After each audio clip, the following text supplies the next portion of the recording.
नमस्कार, श्री स्वामी समर्थ. आज आपण पाहूया दुर्गा देवीची शस्त्रे कोणती आहेत. देवी दुर्गा ही नवदुर्गा रूपात 9 वेगवेगळ्या शस्त्रांनी सजलेली दाखवली जाते.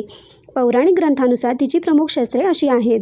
एक म्हणजे त्रिशूल, जे शिवदेवाने दिलेले शत्रूंचा नाश करण्यासाठी.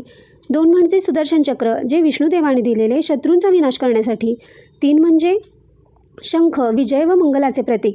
4 धनुष्यबाण, वायू व सूर्यदेवाने दिलेले दूरवरून शत्रूंचा पराभव करण्यासाठी. 5 गदा, वरुण देवाने दिलेली प्रचंड शक्ती व सामर्थ्याचे प्रतीक. 6 म्हणजे खडक, याचाच अर्थ तलवार, कालाने दिलेली अधर्म व अज्ञानाचा नाश करण्यासाठी. 7 पाश, यम धर्मराजाने दिलेला अधर्म व अन्यायाला बांधून ठेवण्यासाठी.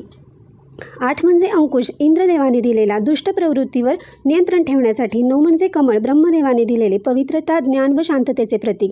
म्हणून दुर्गा देवीच्या हातातील प्रत्येक शस्त्र हे एखाद्या देवतेने दिलेले असून ते तिच्या सामर्थ्याचे व दुष्टांचा नाश करण्याच्या शक्तीचे प्रतीक आहे. चला तर मग मित्रांनो, भेटूया पुढच्या भागात अशाच एका नवीन माहितीसह. तोपर्यंत चॅनलला नक्की जोडून राहा. थँक्यू.